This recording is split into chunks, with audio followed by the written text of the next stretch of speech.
मुंबईच्या गोरेगावमधील डिझेलच्या गोडाऊनमध्ये भीषण आग लागल्याची माहिती मिळली। राम मंदिर स्टेशन जवळ डिझेलच्या गोडाऊनमध्ये ही आग लागली आहे। घटनेची माहिती मिळताच अग्निशमन दलाचे 8 ते 10 गाड्या या घटनास्थळावर दाखल झालेल्या आहेत आणि तब्बल 1 तासापासून आगीवर नियंत्रण मिळवण्याचे प्रयत्न सुरू आहेत।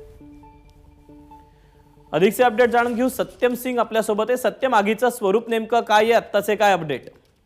नक्कीच दीपक, आज संध्याकाळी 8च्या सुमारास गोरेगाव पश्चिमेत राम मंदिर स्टेशन जवळ अस्मी इंडस्ट्रियल कॉम्प्लेक्स या जे इंडस्ट्रियल इमारत आहे, या इमारतीमध्ये एका गोडाऊन मध्ये आहेत मोठ्या प्रमाणात डिझेलचा साठा होता। या साठा डिझेलमध्ये मोठ्या आग लागली। आग आहे तर मोठी वाढत गेली आणि त्यामुळे देखील या ठिकाणी जे आजूबाजूचे परिसर आहे मोठ्या प्रमाणात डिझेल असल्यामुळे आजूबाजूत आग भडकलेली आहे। सध्या अग्निशमन दलाचे जे जवान आहेत त्यांना घटनेची माहिती मिळतात। 8 ते 10 गाड्या घटनास्थळावर दाखल होऊन तब्बल 1 ते 1.5 तासापासून अग्निशमन दलाचे जे जवान आहेत आग आटोक्यात आणण्याचे प्रयत्न करत आहेत।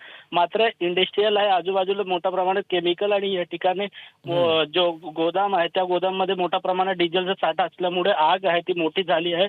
सध्या युद्ध पातळीवर जे आहेत अग्निशमन दलाचे जवान आग विझवायचे प्रयत्न करत आहेत। मात्र या आगीमुळे आहेत गोरेगाव ईस्ट आणि वेस्टला जाणार राम मंदिर रोड स्टेशनचा जो ईस्ट आणि वेस्टला जो पूर्व आणि पश्चिम रस्ता आहे जोडणारा तो पूल सध्या बंद केला गेला आहे वाहतुकीसाठी। स्वाभाविकच काहीशी वाहतूक कोंडी देखील या परिसरामध्ये झालेली असणार। सत्यम, धन्यवाद दिलेल्या सगळ्या सविस्तर माहितीबद्दल। एबीपी माझा, उघडा डोळे बघा नीट।